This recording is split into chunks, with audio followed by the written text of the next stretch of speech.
The waters of the East China Sea stretched endlessly in every direction that morning, 200 miles north of Okinawa, as Ensign Mitsuru Yoshida's hand shook ever so slightly while he pressed pen to paper in his private journal. The date was April 7th, 1945, and the words he committed to those pages could have resulted in severe punishment had any of the senior officers aboard discovered them. What he wrote contradicted the fundamental promises that had been drilled into every sailor in the Imperial Japanese Navy, promises about the invincibility of their mightiest vessels. He had just witnessed something through his radar equipment that defied everything his training had taught him about the supremacy of super battleships like the Yamato. The screen before him had bloomed with hundreds of aircraft signatures, appearing like lethal flowers opening across the display, approaching from every conceivable direction at velocities his vessel could never hope to match or escape. This was the heaviest battleship humanity had ever constructed, a Leviathan displacing very nearly 72,000 tons when fully loaded, bristling with the most formidable naval artillery ever mounted on any warship anywhere in the world, and yet it was about to confront an adversary it possessed no capability to engage effectively. Within the planning chambers of the Japanese naval establishment, the battleship had always represented the ultimate expression of maritime power. Yet here, floating in these open waters, far from any protective cover, a fundamentally new reality was preparing to inscribe the closing chapter of the battleship age. 3,332 men occupied positions throughout the decks and compartments of Yamato that morning, and not a single one of them understood they were participating in what would be remembered as history's final great battleship offensive operation, a desperate wager that would conclude not in the glorious surface combat they had trained for, but in something altogether different. The mathematics governing this engagement had nothing to do with armor thickness measurements or shell weights. Instead, they involved a straightforward calculation that Japanese admirals steadfastly refused to acknowledge. A single battleship, regardless of how powerful it might be, could not prevail against nearly 400 aircraft operating in coordinated assault waves with complete dominance of the airspace. The transformation from confidence to catastrophe would require less than 120 minutes to complete. The roots of this collapse extended back years earlier into the design offices of the Kure Naval Arsenal. Throughout the period spanning 1934 to 1937, Japanese naval architects had pursued what amounted to an obsession. Since they could not hope to match American numerical superiority in warship production, they would instead construct individual vessels of such overwhelming power that a single Japanese battleship could defeat 2 or perhaps even 3 American counterparts. Captain Kikuo Fujimoto, a brilliant yet controversial designer who conceived the Yamato class, presented his vision to the Naval General Staff during March of 1934. He proposed a battleship that would displace 70,000 tons at maximum load, armed with 9 guns of 18.1-inch caliber, protected by belt armor reaching up to 16 inches in thickness. These specifications violated international naval limitation treaties and exceeded anything any nation had previously attempted to build.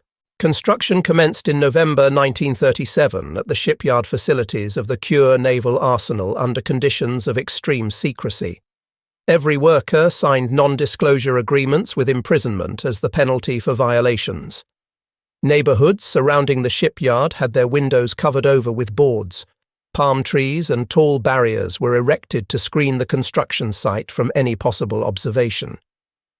When the sister ship Musashi was launched from Nagasaki facilities in November 1940, the entire city was placed under simulated air raid alert conditions, forcing every resident to remain indoors so that no civilian eyes could witness the vessel entering the water. These deception measures proved effective. American naval intelligence services did not learn the actual specifications of the Yamato class until after the war had ended. Yamato received her commission on December 16, 1941, a mere 9 days following the Pearl Harbor attack. Her dimensions were staggering, measuring 263 meters in overall length with a beam of 38.9 meters. Her fully loaded displacement, approaching 72,000 tons, made her the heaviest battleship ever constructed by any nation. Her main armament consisted of 9 Type 94 naval guns firing 18.1-inch shells, representing the absolute pinnacle of naval artillery development. Each individual gun barrel extended 21.13 meters in length and weighed 147.3 metric tons. These guns could propel a 1,460-kilogram armor-piercing shell to ranges exceeding 42 kilometers. A single salvo from all 9 of Yamato's main guns hurled more than 13,000 kilograms of steel toward enemy positions. The armor protection incorporated into her design was unprecedented in naval construction. The main belt measured 16.1 inches thick, angled at 20 degrees to maximize its protective effectiveness.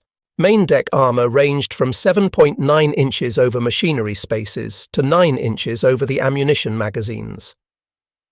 The faceplates of the main gun turrets were 25.6 inches thick, the heaviest armor plating ever fitted to any warship. Below the waterline, Yamato incorporated an elaborate torpedo defense system consisting of multiple longitudinal bulkheads, creating compartments that could be flooded or maintained empty to absorb torpedo explosions. This system was designed to withstand 3 torpedo impacts on the same side without suffering catastrophic effects. This claim would face its ultimate test on April 7th. The secondary armament initially consisted of 12 155mm guns mounted in 4 triple turrets, along with 12 127mm guns in 6 twin mounts. For anti-aircraft defense, Yamato initially carried only 24 25mm guns, a pathetically inadequate number that reflected the Imperial Japanese Navy's fatal underestimation of air power's importance in modern naval warfare. This oversight would prove catastrophic in the end. Yamato's propulsion system consisted of 12 Kampon boilers driving 4 steam turbines, generating 150,000 shaft horsepower. This immense power plant pushed the massive hull to a maximum speed of 27.4 knots during sea trials, remarkably fast for such a heavy vessel. Admiral Isoroku Yamamoto, who commanded the combined fleet and had planned the Pearl Harbor attack, selected Yamato as his flagship on February 12, 1942. Yamamoto understood naval aviation better than almost any other officer within the Imperial Japanese Navy. He had actually opposed the construction of the Yamato class, arguing that the resources would be far better spent on additional aircraft carriers. Yet even Yamamoto could not resist the prestige associated with commanding from the most powerful battleship afloat. Yamato's initial combat deployment occurred in May 1942 during the Battle of Midway. Yamamoto embarked aboard the battleship with the main battle force, positioning his fleet 300 miles behind the carrier striking force. The battle plan called for the carriers to attack Midway Island installations and lure the American carrier fleet into range of Yamamoto's battleships for a decisive surface engagement. The plan collapsed spectacularly when American carrier aircraft located and destroyed 4 Japanese fleet carriers in a single day of combat. Yamato never fired a single shot in anger. She reversed course toward Japan without engaging any American forces whatsoever. This pattern would repeat itself throughout Yamato's entire operational career. Despite mounting guns capable of destroying any ship afloat from ranges where enemy vessels could not reply, Yamato would spend the majority of the war hiding in protected anchorages, her fuel too precious to waste on operations, her value considered too great to risk in combat situations where American air power dominated the battlefield. Between July 1942 and June 1944, Yamato spent months anchored at Truk Lagoon in the Caroline Islands, serving primarily as a flagship and accommodation vessel. Crew members conducted training exercises, attended lectures, performed maintenance drills, and waited for a decisive battle that never materialized. By late 1943, as American forces initiated their island-hopping campaign across the Central Pacific, the strategic situation for Japan had deteriorated to catastrophic levels. The Imperial Japanese Navy had lost dozens of destroyers, cruisers, and carriers in the protracted Solomon Islands campaign and during the Battle of the Philippine Sea. Fuel shortages were becoming increasingly critical as American submarines systematically strangled Japanese oil shipments from the Dutch East Indies. Yamato returned to Japan in December 1943 for modifications and upgrades. Workers removed 2 of the 4 triple 155mm secondary turrets and replaced them with additional anti-aircraft weapons. The light anti-aircraft armament was increased from 24 to 52 25mm guns. Radar systems were installed throughout the vessel. When Yamato emerged from the Kure naval arsenal in March 1944, she was a more balanced warship, but the strategic window for battleship dominance had closed forever. The first and only occasion when Yamato's main guns fired at enemy warships came in October 1944, during the Battle of Leyte Gulf. Vice Admiral Takeo Kurita led a surface-striking force, including both Yamato and her sister ship Musashi, through the San Bernardino Strait to attack American landing forces at Leyte. On October 24th, during what became known as the Battle of the Sibuyan Sea, American carrier aircraft subjected Musashi to wave after wave of concentrated attacks. Over the course of 4 hours, the battleship absorbed an estimated 17 bomb hits and 19 torpedo impacts before capsizing and sinking with the loss of over 1,000 crew members. Yamato witnessed her sister ship's destruction from approximately 30 miles away. The lesson was clear and terrible to comprehend. No amount of armor protection could save a battleship from massed air attacks. At 6:57 on the morning of October 25, 1944, Yamato opened fire on American ships for the first and only time in her career. The range was 35,000 yards. 6 American escort carriers with minimal escorts lay directly ahead in her path. These were the ships of Taffy III, providing air support for ground forces on Leyte. For nearly 2 hours, Yamato pursued the American ships, firing salvo after salvo from her massive guns. She scored hits on the escort carrier White Plains, with one shell exploding just beneath the keel and causing severe damage. She contributed to the sinking of the escort carrier Gambia Bay and the destroyers Johnston and Hull. Yet even in this moment of apparent triumph, the fundamental limitations of battleship warfare became starkly apparent.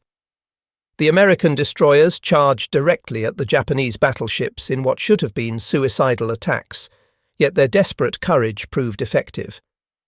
Kurita, fearing submarine attacks and believing he was engaging fleet carriers rather than the smaller escort carriers, ordered a general retreat just as his battleships were on the verge of reaching the American landing beaches. As Yamato withdrew from the battle area, American carrier aircraft from the main fleet caught up with the Japanese force. Bombs damaged Yamato's weather deck and killed several crew members, but she remained operational. By late 1944, Japan's strategic position had become utterly hopeless. American forces controlled the Central Pacific, were actively liberating the Philippines, and were preparing to assault islands within bombing range of the Japanese home islands themselves. The Imperial Japanese Navy combined fleet had been effectively destroyed as a fighting force. Yamato returned to Japan in November 1944 and entered dry dock at Kure for repairs and additional modifications. On November 25th, while transiting the East China Sea, Yamato's battle group was attacked by the American submarine Celion. The submarine sank the battleship Congo and a destroyer, but Yamato escaped without damage. The repairs and anti-aircraft upgrades at Kure consumed the final months of 1944. Workers installed additional 25mm anti-aircraft guns, bringing the total complement to 162. They added more radar systems and improved damage control equipment throughout the vessel. When Yamato left dry dock on January 3, 1945, she was as prepared as any battleship could possibly be for the air-dominated warfare that characterized the modern Pacific theater. But preparation was irrelevant when there was no longer any fuel available for operations, no air cover possible for offensive sorties, and no strategic purpose remaining for battleships in a war that had evolved beyond them. Captain Kosaku Aruga assumed command of Yamato on November 25, 1944. He was a veteran officer with extensive operational experience in both cruiser and battleship operations. March 1945 brought American forces to the shores of Okinawa. The island lay only 350 miles south of the Japanese home island of Kyushu. Its capture would provide American forces with airfields and anchorages perfectly positioned for the eventual invasion of Japan itself. On March 19th, American carrier aircraft from Task Force 58 struck the Kure naval base in a massive coordinated raid. Over 300 aircraft attacked Japanese warships at anchor in what was supposed to be a protected harbour. Yamato was struck by one bomb on her bridge structure and suffered damage from several near misses. 5 crew members were killed and approximately a dozen wounded in the attack. American forces invaded Okinawa on April 1, 1945. The initial landings were virtually unopposed as Japanese forces deliberately withdrew to prepared defensive positions in the island's rugged interior terrain. During a conference held in Tokyo in March 1945, Emperor Hirohito was briefed on plans for Okinawa's defense. The army explained their extensive preparations for ground defense and outlined plans for massive kamikaze air attacks against American naval forces. The emperor reportedly asked a question that would ultimately seal Yamato's fate. He wanted to know what the navy was doing to assist in defending Okinawa, questioning whether there were no more ships available to fight. The navy's senior leadership, already deeply humiliated by years of continuous defeats and their complete inability to prevent American forces from approaching the home islands, felt compelled to demonstrate that the navy still existed and still possessed fighting spirit. Admiral Soemu Toyoda, serving as commander-in-chief of the combined fleet, ordered his staff to develop an operation utilizing the navy's few remaining surface ships. The resulting plan received the designation Tengo, meaning Heaven Number 1. Yamato, the light cruiser Yahagi, and 8 destroyers would sortie from the inland sea, transit through the East China Sea, and attack American forces at Okinawa. The ships would fight their way through American naval defenses, deliberately beach themselves on Okinawa's shores, and use their guns as immobile coastal artillery batteries until destroyed by enemy action. Any surviving crew members would go ashore to fight alongside the army garrison until killed. The plan was presented to Vice Admiral Seiichi Ito, commander of the Second Fleet, on April 5th. Ito's reaction was reportedly furious and emphatic. He called the operation a meaningless sacrifice of ships and trained men that would accomplish absolutely nothing except generate propaganda value for the homeland. He pointed out the obvious fatal flaws in the plan. The force would have no air cover beyond perhaps the first few hours of the sortie. American submarines and reconnaissance aircraft would detect the sortie immediately upon departure. American carrier task forces would intercept the Japanese ships long before they could reach Okinawa. The force lacked sufficient fuel even to return to Japan if circumstances somehow changed. Ito initially refused to order the operation to proceed. The argument continued throughout the night of April 5th. Staff officers from Tokyo headquarters explained that the orders came from the highest possible levels of command. Ito eventually relented to the pressure, though he reportedly stated that the operation was a complete waste that would achieve nothing except adding additional names to the casualty lists. At 1600 hours on April 6th, Yamato departed the Tokuyama oil depot for what would be the last time. The battleship had been provided with fuel for a one-way trip to Okinawa with no provision for return. Yahagi and 8 destroyers accompanied Yamato on this final voyage. The total force comprised approximately 3,000 Japanese sailors from all the ships combined. Before departure, crews were assembled and informed of the mission's true nature and expected outcome. Any man could request to remain behind without facing any shame or punishment. Not a single sailor requested to stay behind. Approximately 67 junior officer candidates and some sick or injured crew members were ordered off the ships to preserve trained personnel for future needs. The force passed through the Bungo Strait between Kyushu and Shikoku shortly after midnight on April 7th. American submarines Threadfin and Hackleback were waiting at their assigned positions, positioned based on intelligence intercepts that had revealed Operation Tengo's details days before its execution. The submarines tracked the Japanese force throughout the night, transmitting regular position reports to American commanders. The Japanese detected the shadowing submarines and knew they were being followed and reported upon, but could do nothing to prevent it or shake the pursuit. As dawn broke on April 7th, the Japanese force passed the Osumi Peninsula and entered the open waters of the East China Sea. They formed a defensive circular formation with Yahagi in the lead position, Yamato in the center, and the 8 destroyers arrayed in a protective ring with 1,500 meters spacing between each vessel. Speed was increased to 20 knots. At 0800 hours, 6 Mitsubishi Zero fighters arrived to provide combat air patrol coverage. This token force represented the entirety of Japanese air cover for the operation. The pilots had been instructed to remain on station until 1000 hours, then return to their base. After that designated time, Yamato would face American air power completely alone.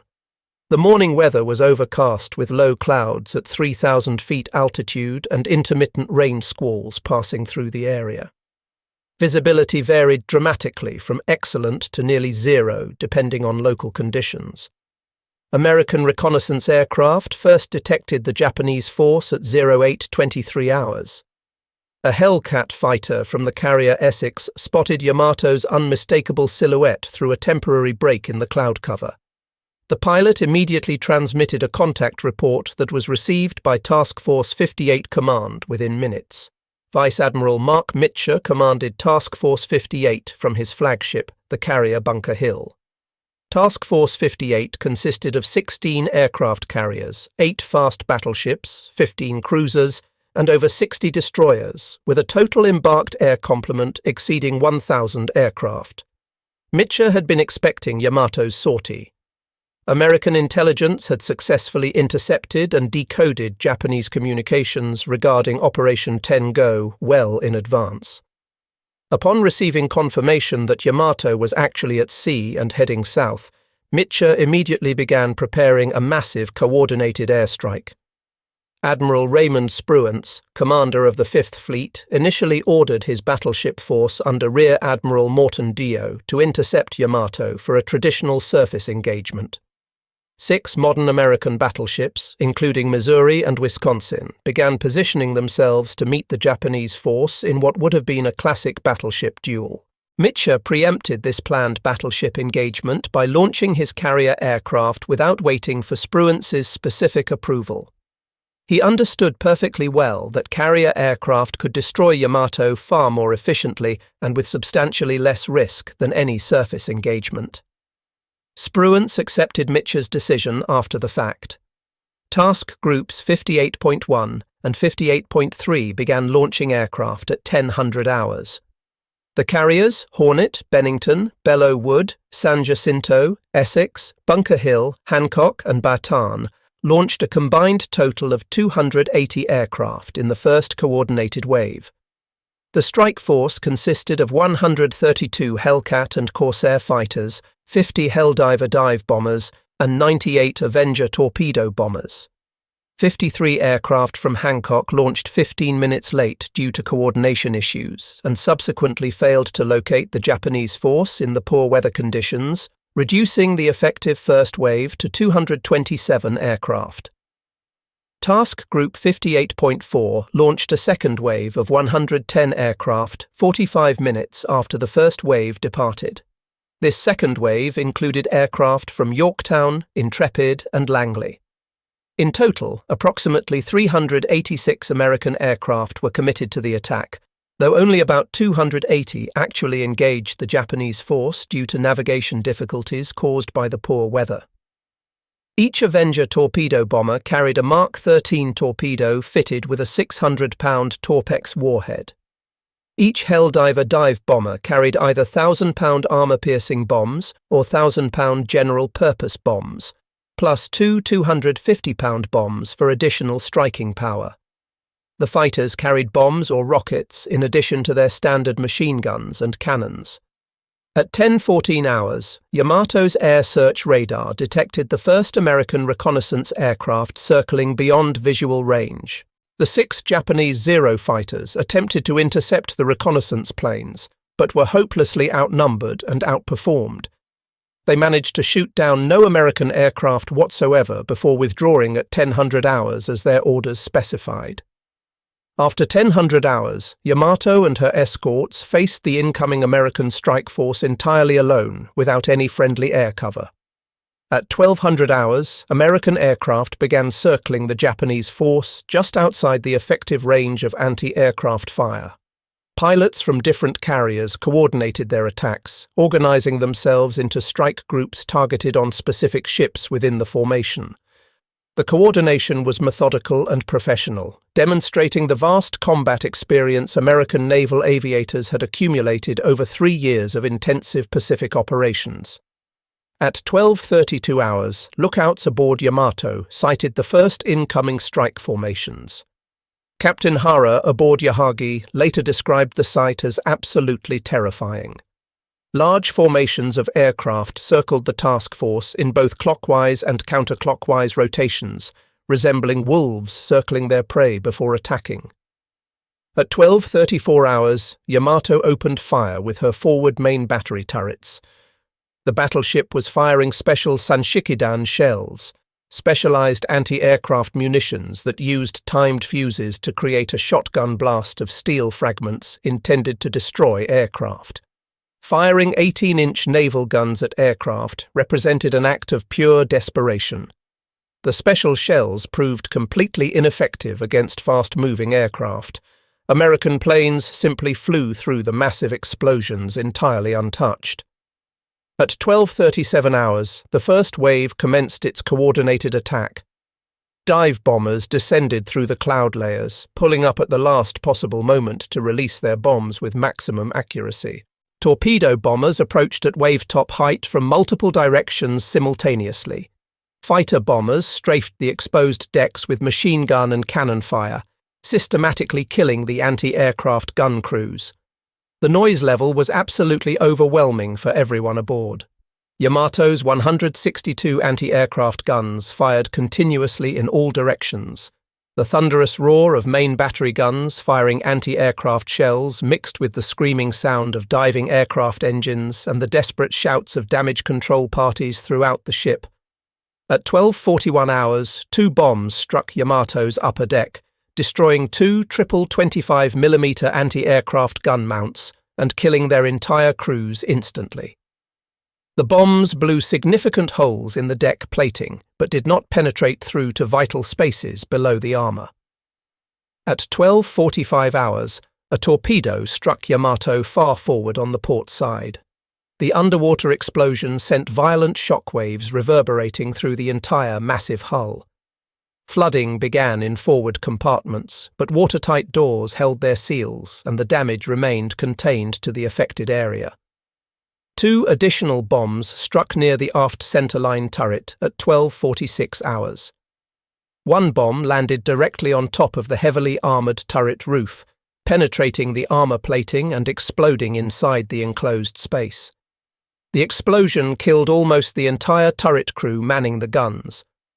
Only 1 man survived the blast. 2 or 3 torpedoes hit Yamato between 12:48 and 12:50 hours. Confirmed impacts struck near the portside engine room and boiler room areas. Flooding increased dramatically throughout the affected compartments.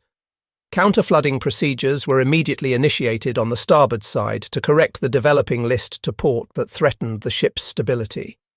The first wave attack lasted approximately 18 minutes of sustained combat. As American aircraft withdrew to rearm and refuel, damage assessment teams throughout the ship reported their findings to Captain Aruga on the bridge. Yamato had been struck by at least 5 torpedoes and 4 bombs during the first wave alone. Flooding was significant throughout multiple compartments, but remained under control for the moment. The ship still maintained 20 knots forward speed. Anti-aircraft armament had been reduced by combat losses, but remained functional across most of the ship. This damage assessment changed dramatically at 13:02 hours when radar operators detected the second wave approaching from the horizon. This wave consisted of 50 aircraft from Essex and Bataan. At 13:22 hours, a Corsair fighter from Essex scored a direct hit on Yamato with a 1,000-pound bomb on the port side aft section. Helldivers followed immediately behind, scoring additional hits in the bridge area and superstructure. 5 Helldiver dive bombers were damaged by intense anti-aircraft fire during their attacks, demonstrating that Yamato's defensive capabilities remained dangerous despite the accumulated damage. Between 13:25 and 13:30 hours, 3 or 4 torpedoes struck Yamato on the port side amidships in rapid succession. All American torpedo bombers had been specifically ordered to attack only the port side to concentrate damage and speed the battleship's eventual capsize through asymmetric flooding.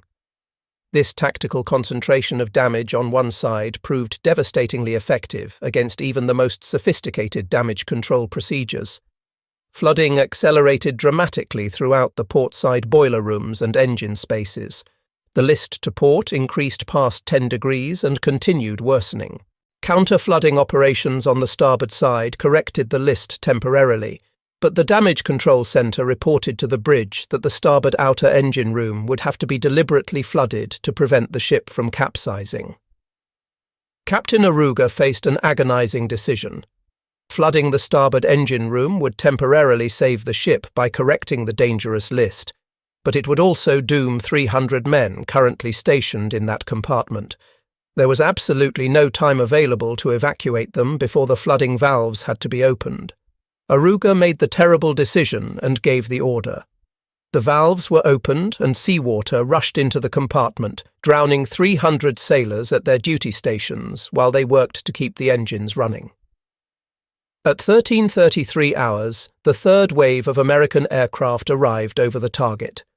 110 aircraft from Yorktown, Intrepid and Langley commenced their attacks against the already severely damaged battleship. Yamato was by this point already critically damaged, listing noticeably and slowing down considerably. She had become a progressively easier target with each passing minute. American aviators described her as turning in great slow circles, trailing long oil slicks behind her, burning in multiple locations throughout the superstructure, but still firing every anti-aircraft gun that could be brought to bear on the attackers. Between 13:33 and 14:02 hours, Yamato was struck by at least 4 more torpedoes and several additional bombs. Fires burned out of control throughout the superstructure and upper works. Flooding had progressed beyond any possibility of control by the remaining damage control parties. The list to port increased steadily and inexorably despite desperate counter-flooding efforts using every available pump. The massive ship slowed from 20 knots to 10 knots, then to 5 knots as her propulsion systems failed. Steering control was completely lost as the rudders jammed. At 14:02 hours, Captain Aruga received the final report from his executive officer that all damage control officers were dead and counter-flooding could no longer correct the progressive list. The ship was doomed beyond any possibility of salvation. Aruga ordered all remaining crew members to abandon ship immediately. Vice Admiral Ito sent a final signal by flag hoist, officially cancelling the operation and ordering the remaining ships in the force to withdraw toward Japan. Yamato's radio equipment had been destroyed in the attacks, making traditional signal flags the only remaining means of communication with other ships. Ito retired to his personal cabin. He had decided he would not be among the survivors. Captain Aruga tied himself to the binnacle on the bridge. He also had chosen to go down with his ship according to naval tradition. At 14:07 hours, another torpedo struck Yamato's starboard side, further accelerating the flooding and list. At 14:17 hours, the 8th and 9th torpedoes of the engagement hit the port side in rapid succession. The uncorrected list passed 15 degrees and continued increasing. Alarm systems warned of critical temperatures building in the forward main battery magazines where the massive powder charges were stored. The pumps designed to flood the magazines with seawater to prevent explosions were no longer working due to power failures. Ammunition began cooking off from the intense heat. At 14:20 hours, Yamato capsized completely to port, rolling past 90 degrees. Over 2,000 men were still aboard the massive vessel, with many hundreds trapped below decks in flooded compartments with no possibility of escape. As the battleship rolled past 90 degrees, seawater rushed violently into the funnel uptakes and flooded the boiler rooms. The sudden influx of cold seawater onto the superheated boilers created a massive steam explosion that tore through the ship's interior. Simultaneously, the uncontrolled fires burning in the forward magazine area reached the main powder charges for the big guns. At 14:23 hours, Yamato exploded in a cataclysmic detonation. The explosion resulting from the detonation of hundreds of tons of propellant and ammunition created a blast visible and audible over 100 miles away from the site. A mushroom cloud rose 20,000 feet into the air above the explosion site. The blast wave generated by the explosion was so powerful that several American aircraft flying overhead at the time were damaged by the concussion. Yamato broke into two main sections and sank rapidly in 340 meters of water, approximately 200 miles northwest of Okinawa. Of the 3,332 crew members who had departed Japan aboard Yamato, only 276 survived the sinking. The American aircraft had conducted their attacks for 1 hour and 46 minutes of sustained combat. Yamato had been hit by an estimated 11 to 13 torpedoes and 6 to 15 bombs during that time. American losses totaled 10 aircraft and 12 crew members killed or missing. The disparity in casualties and effectiveness was absolutely staggering. The light cruiser Yahagi and 4 destroyers were also sunk during the engagement. The remaining 4 destroyers rescued what survivors they could locate in the oil-covered waters and withdrew toward Japan, carrying the terrible news. The Battle of the East China Sea had demonstrated beyond any possible doubt the absolute supremacy of carrier-based aviation over surface warships in modern naval warfare. The destruction of Yamato sent profound shockwaves through Japan when the news became public. For the first time in the war, the government officially admitted that Japan's greatest battleship had been sunk.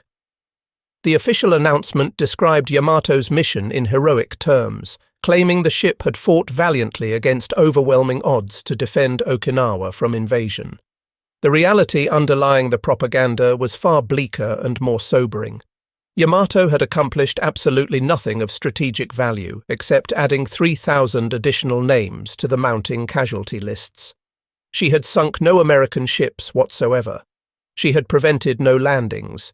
She had not even reached visual range of Okinawa before being destroyed. For the United States Navy, Yamato's destruction confirmed the complete transformation of naval warfare that had been developing throughout the Pacific War. Aircraft carriers were now unquestionably the capital ships of all naval forces worldwide. The tactical lessons learned from sinking Yamato would influence American naval planning and doctrine for decades to come. Concentrated air attacks could destroy any surface target regardless of armor protection. Coordination between multiple carrier groups multiplied the effectiveness of strikes exponentially. Focusing torpedo attacks on one side of an enemy ship dramatically accelerated the capsize process by creating asymmetric flooding that could not be corrected. Survivors of Yamato who made it back to Japan carried memories of the battle for the remainder of their lives. Ensign Mitsuru Yoshida, the radar officer who had written in his private journal before the battle began, survived the sinking. He spent hours floating in the oil-covered water before being rescued by one of the withdrawing destroyers. After the war ended, Yoshida wrote a book titled Requiem for Battleship Yamato, providing a detailed first-hand account of the ship's final voyage and destruction. His book became a bestseller throughout Japan and remains to this day the most detailed first-hand account of the battle available from the Japanese perspective. Yoshida described in powerful terms the psychological impact of serving aboard a ship when everyone knew they were sailing toward certain death. The crew understood perfectly well they were embarking on a suicide mission with no realistic hope of success or survival. Yet discipline never broke down at any point. Men reported to their posts, performed their assigned duties professionally, and died without panic or disorder. American commanders studied the battle extensively through detailed after-action reports. The analyses from Task Force 58 examined every aspect of the engagement with meticulous attention. Torpedoes proved far more effective than bombs against heavily armored warships like Yamato. The battleship's incredible armor protection had successfully deflected or absorbed most bomb hits without catastrophic effect. However, torpedoes struck below the main armor belt, where the hull plating was more vulnerable to explosive damage. Concentrated attacks focused on one side of the ship caused uncontrollable flooding and rapid capsize that defeated even sophisticated damage control procedures. Effective coordination between dive bombers, torpedo bombers, and fighters maximized the overall effectiveness of the strikes. Dive bombers and fighters successfully suppressed anti-aircraft fire, allowing torpedo bombers to make their low-level attacks with significantly fewer losses than would otherwise have occurred. The sheer overwhelming number of attacking aircraft completely saturated Japanese defensive capabilities. Yamato's anti-aircraft guns had shot down only 10 American aircraft total, despite firing thousands upon thousands of shells throughout the engagement. The strategic implications of Yamato's destruction extended far beyond the immediate tactical lessons about naval warfare. Japan's decision to expend her greatest remaining battleship in a deliberate suicide mission demonstrated the utter desperation of Japan's strategic position in April 1945. No rational military calculation could possibly suggest that Operation Tengo would succeed in accomplishing any meaningful objective. The mission had been ordered purely for psychological and political reasons, rather than any sound military purpose. American military planners understood this mentality and feared its implications deeply. If Japan proved willing to expend 3,000 trained sailors in a hopeless battleship sortie with no chance of success, how many casualties would be suffered in an eventual invasion of the Japanese home islands where the entire population might resist to the death? The Battle of Okinawa, which was still raging when Yamato was sunk, demonstrated Japanese willingness to fight literally to annihilation rather than surrender. Over 100,000 Japanese soldiers and civilians died defending Okinawa. After the war concluded, Yamato gradually became a powerful and enduring symbol in Japanese culture. The battleship came to represent both the technical excellence and engineering skill of Japanese industry, and simultaneously the tragic futility and waste of Japan's entire war effort. The 1974 anime television series Space Battleship Yamato creatively reimagined the sunken battleship being raised from the ocean floor and converted into a spacecraft to save Earth from alien invasion threatening humanity's survival. The series became hugely popular throughout Japan and established an influential template for space opera anime that continues today. The 2005 film, titled Yamato, told the story of the battleship's final voyage from multiple crew members' perspectives, dramatizing the human cost of the mission. The film earned over 5 billion yen at the Japanese box office, demonstrating the enduring fascination with the ship's story. The Yamato Museum opened in Kure in 2005, exactly 60 years after the battleship's sinking. The museum features a massive 1:10 scale model of Yamato constructed with meticulous attention to detail, along with recovered artifacts, historical photographs, and detailed exhibits about the ship's construction and operational service. The museum attracts hundreds of thousands of visitors annually from throughout Japan and around the world. Several underwater expeditions have successfully located and photographed Yamato's wreck site on the ocean floor. The battleship rests in two main sections in approximately 340 meters of water. Japanese law specifically protects the wreck site as an official war grave, strictly prohibiting any salvage operations or disturbance of the remains. The 3,000 men who died aboard Yamato remain with their ship on the seafloor. The historical assessment of Yamato's ultimate value and significance remains contentious and debated among naval historians. Some scholars argue that she represented a magnificent achievement of naval architecture and engineering, the absolute culmination of battleship development representing humanity's technical capabilities. Others contend that Yamato represented a colossal waste of desperately needed resources, a technological dinosaur completed just as the age of dinosaurs was ending forever.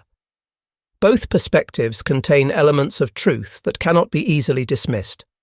Yamato was undeniably superbly engineered and constructed to the highest standards. She incorporated numerous revolutionary design features and represented the absolute peak of battleship construction capabilities. However, she was also strategically obsolete before she ever completed her sea trials and was commissioned. The enormous resources consumed by building Yamato and her sister ship Musashi were truly staggering when examined objectively. The steel used in constructing both ships could have built approximately 45 destroyers or 6 large aircraft carriers instead. Japan desperately needed both destroyers and carriers throughout the entire war. The fuel oil consumed by Yamato during her brief operational career could have powered dozens of smaller warships on actual productive combat missions, rather than being wasted on a ship that rarely left protected anchorages. The 3,000 highly trained crew members who died on April 7, 1945, represented invaluable naval personnel that Japan could not afford to lose. From a purely strategic perspective, Yamato achieved a form of immortality not through any combat effectiveness or strategic value, but rather through being the definitive final statement of an entire historical class of warship. She represented the absolute end of the battleship era. The American pilots who participated in sinking Yamato understood they were making history that day. They had successfully destroyed the heaviest and most powerful battleship ever constructed by any nation. Yet for most of these experienced combat pilots, the mission represented just another assigned operation in a long and exhausting war. Several pilots wrote letters home to family members mentioning the battle, describing the enormous size of the battleship and the intensity of the anti-aircraft fire they had faced. However, there was remarkably little celebration or triumphalism in their accounts. By April 1945, American naval aviators were thoroughly professional veterans conducting assigned missions as their job. Sinking Yamato was certainly satisfying from a professional standpoint, but it was not particularly surprising given the overwhelming advantages they possessed.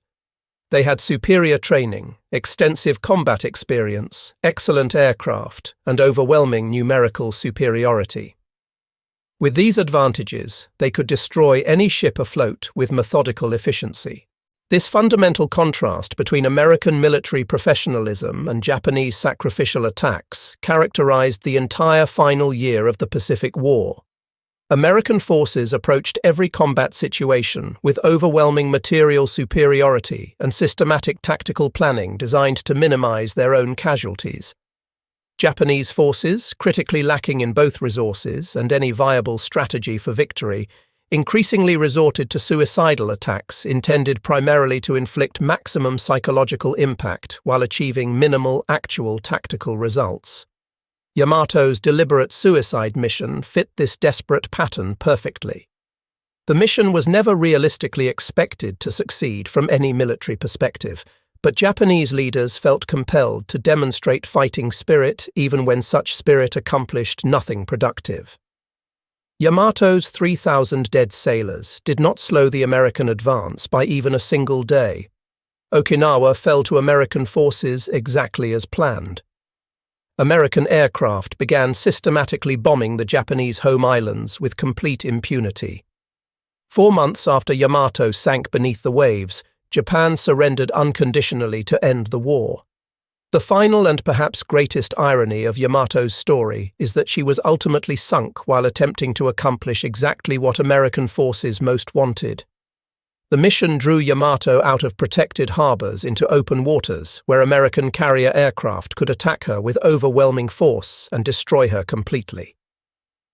Today, Yamato rests on the seafloor of the East China Sea, serving as a tomb for 3,000 men and standing as an enduring monument to the definitive end of the battleship era in naval warfare. She never fought in the decisive surface engagement that Japanese naval planners had envisioned when they designed her. She never justified even a fraction of the enormous resources invested in her construction and maintenance. Yet she endures powerfully in historical memory precisely because she represented the absolute limit of what human engineering and industrial capability could achieve within the fundamental constraints of battleship design philosophy. Japanese admirals had boasted confidently that Yamato was unsinkable, claiming she was the greatest battleship ever constructed and would prove invincible in surface combat against any enemy.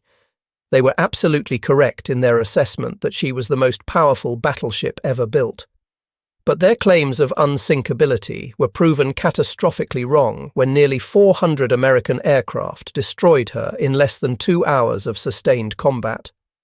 Yamato sank because the fundamental nature of naval warfare had changed completely and irreversibly. No battleship, regardless of how powerful its guns or how thick its armor, could survive in an operational environment where the enemy commanded complete air superiority. The age of the battleship died permanently with Yamato on April 7, 1945. What replaced the battleship era was the age of the aircraft carrier, and in that fundamental competition for naval supremacy, Japan had already lost decisively and completely.